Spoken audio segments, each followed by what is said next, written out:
This is how Octavia Butler, famous for her contribution to the world of fiction, transformed her childhood experiences of dyslexia and shyness into the stepping stones of success, all through her unwavering dedication to what she loved doing, writing.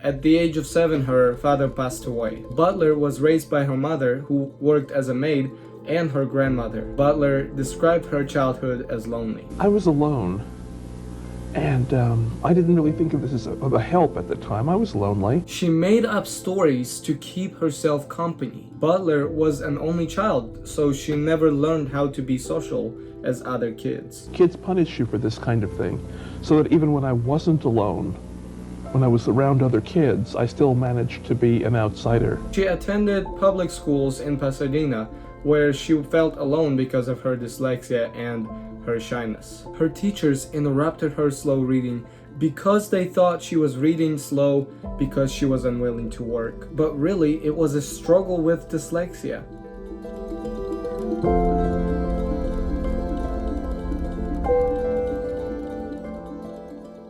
When she was reading books, she found them very boring and unrelatable. That's when she started begging her mother to get her a library card. Her mother, surprised and happy, immediately took her to the library and got her a card. From then on, it was her second home. And by the time she was 10, she was writing.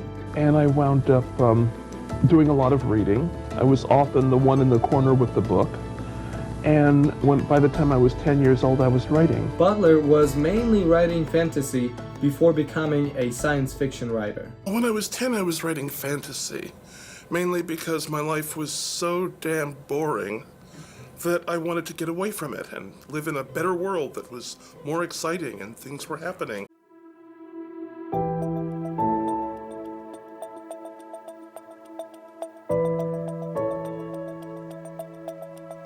2 years later, she saw a movie that influenced her to write about science fiction. I was influenced to write science fiction 2 years after I began writing other things by a bad movie.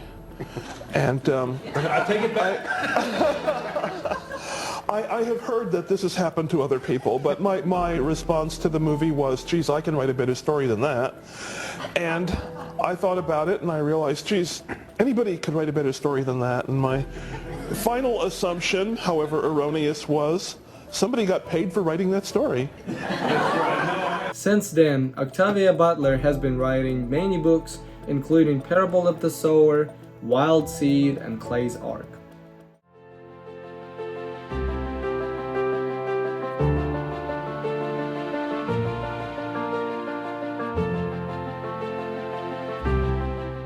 Butler's themes were mainly about injustice towards people, global warming, women's rights, and political disparity. I wrote the two Parable books back in the 90s, and they are books about, as I said, what happens because we don't trouble to correct some of the problems that we're brewing for ourselves right now. Global warming is one of those problems. And I was aware of it back in the 80s. I was reading books about it.